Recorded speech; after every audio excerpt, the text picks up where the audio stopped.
So now instead of providing all these values, because we have only need to provide home, yeah, that's it.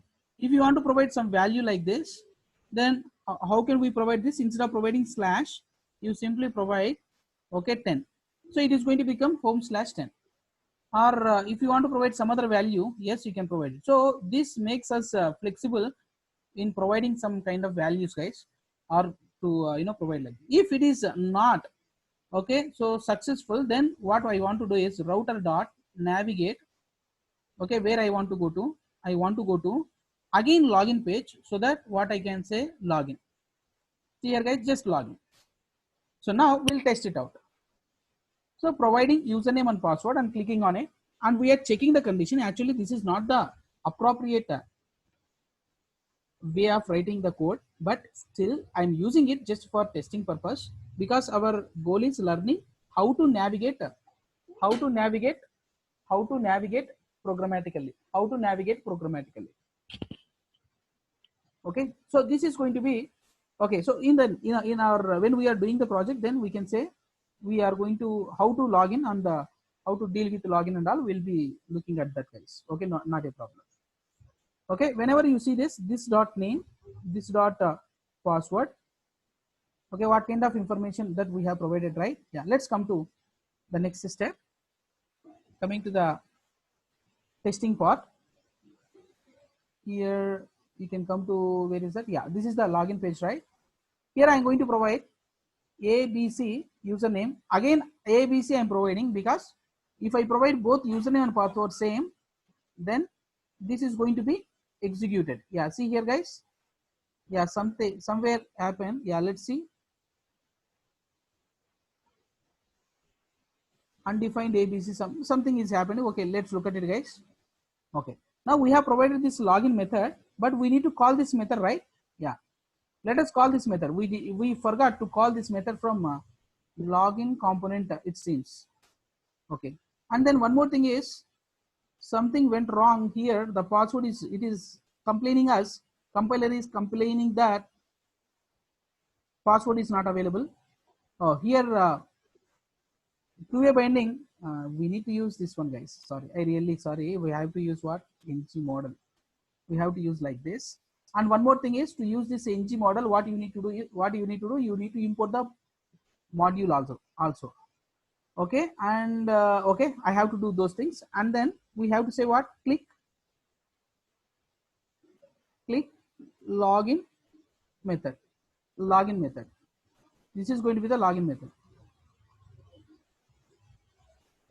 ng model name ng model. So to use this ng model, what you need to do? You have to go to module for two-way binding. I'm talking about two-way binding, app modules, and coming to here, guys, import. What is that?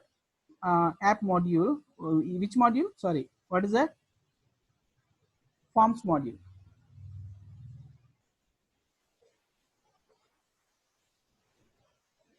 Forms module. If forms module is not coming up,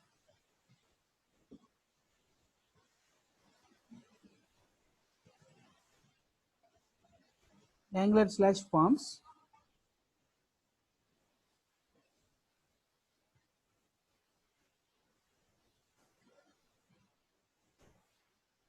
Login. Oh, sorry.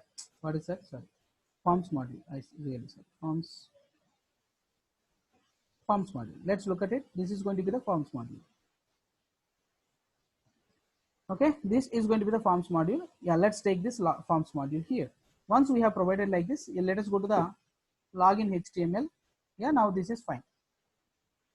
ng model. This is also ng model.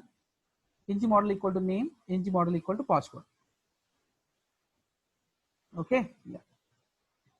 Now field set, it will be like legend, and then this is going to be this one. Okay, fine. Now coming back to our code, and then let us check it out, guys. Okay, something is going wrong here itself. ng model, what it is saying, name equal to first, ng model options. Okay, ng model is used within the form tag.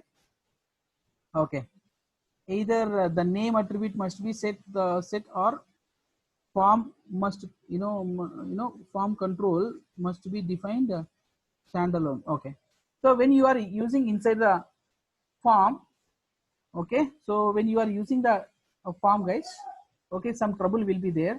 Okay, so actually, so it is going to expect like take name equal to name. See here, guys, just whatever name when you are using the form. Yeah, let us look at it. Check with this password.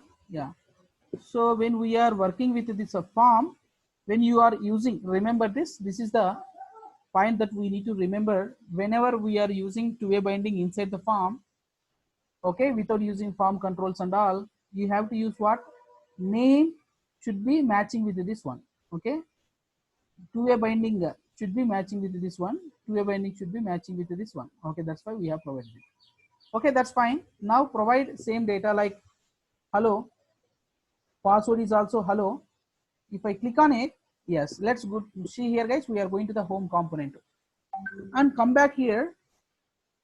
Provide wrong password. So I'm going to provide some different number, different password. Yeah, click on here. It is coming back to the same page. So the goal of this class is, okay, related to, okay, so what is this? This is related to what? Something navigation, programmatic navigation. Okay, programmatical navigation. We will be working with programmatical navigation. So to do programmatical navigation, what we have done, that is what you need to remember. There is a variable called,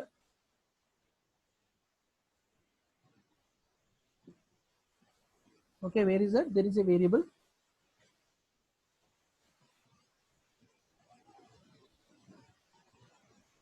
Okay, what is the variable? Yeah, so this is not the right one. Okay, sorry. Let me go to the page. Yeah, router. Okay, so I want to tell you something about router. Where is it? Class login component class. You know what is that? This is going to be the router. If you inject router object, using this router object, what you can do is you can navigate it. This is the example for, okay, moving from one place to another place, okay, navigating from one component to another component. Okay, to do so we need one object called router object. Using router object, there is a method called navigate. Using the navigate, you can navigate it. The name suggests, right? Name itself, it suggests name. Navigate, navigation means what? Moving from one place to another place. All right, yeah.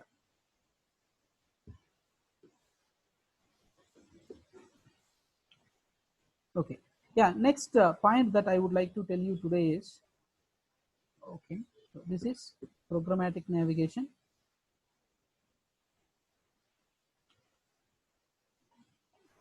One second, guys, give me.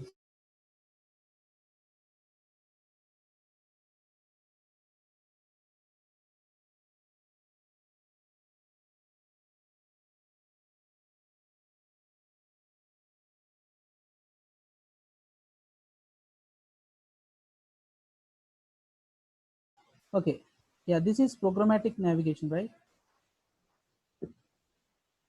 Right, next let us go to, okay, using, okay, I'll tell you this particular point later. Why? Because we are okay, so yeah, let's tell you, yeah, okay, so if I take something, yeah, if I want to tell you something this, okay, let us go back to yesterday's program, guys, to tell about subscribe method, params subscribe method. Okay, I'm going to tell you that particular point. So that is, go to the yesterday's program. This is yesterday's program only. Here in the yesterday's program, we are reading the data from the URL. How we are reading the data from URL? Okay, where we are reading the data actually in the form component, farmer component, right? In the farmer component constructor. Okay, if you see here, this is this way we are doing it, right? Okay, so if you see here, sometimes only one object is going to be created. If one object is yeah, let me run the project. Okay, let me run that particular project. I want to run that particular project. So where is the project actually available? It's not the right place.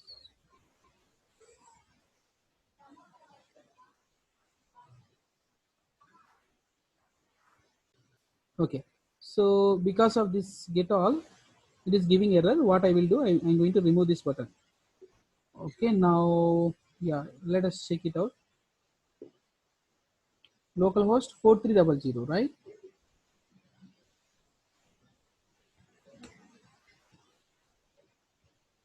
4300. Still any error?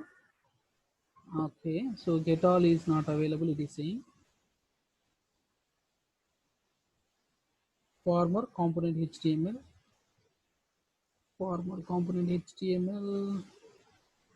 Okay, again we have to go to former component HTML. Is there any other errors? I did not see any other errors.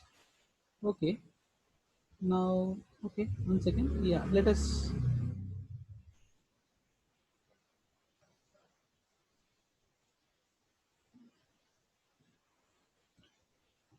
restart the server. Yeah, so this is the page, right? Now whenever you are clicking on what's happening, we are going to here, and then in the console every time, yeah, we are getting id value 18, right? 18, and then related to 18 we are getting displayed here. We are displaying these values. Okay, good, that's fine. Now I would like to, yeah, how we are doing it, whenever you are clicking on that particular record, whenever you are clicking on that particular record related id, we are reading record related id, we are passing, okay, we are reading from, okay, the component, from the component constructor, right? So how you are reading parameters, right? We are reading them like a parameters, right? Okay, so it can be read from the parameters, right? Yeah, how using activated router. Okay, using the class called activated router. Okay, let me go to the app routing. Let me go to farmer component class. Here in the farmer component class, here in the farmer component class, here in the constructor, what we are doing is we are taking activated route, and then using activated route dot snapshot. But actually snapshot is not going to work always. Okay, so why? Because yeah, right now every time object is getting created, component is getting created. Okay, so yeah, I'll show you those instances in coming classes, guys. But now let us look at it other way of reading parameters. Okay, we are reading parameter like this. Okay, we are reading parameter like this. Okay, but this is not the, okay, so final approach. Why? Because this is not good approach. Why? Because in the next step what happens means we are going to work with different types of routes. That is a special type of route. Okay, extra routes. Okay, you can take sub routes without taking any sub routings and all. Okay, that is going to be named route. Okay, accelerated route, that can be called as accelerated route. When you are dealing with accelerated route, what happens means if one component is okay displayed, okay, if you call again the component object is not going to be created. So the same component object is going to be served for multiple purposes. If multiple, okay, even though you are working with same, you are working with multiple things with the same component. Okay, but what happens now? Okay, it is going to be injected. If you take snapshot is going to be available at the time of component creation. Means the data is going to be static. After creating the component object, the data inside the snapshot is fixed. That's it. If same object is available, data will not be changed. But luckily here, what happens if I click on here, every time object is creating, okay, no problem. Every time we are going to the component, and then every time is creating it. When you use sometimes like accelerated, accelerated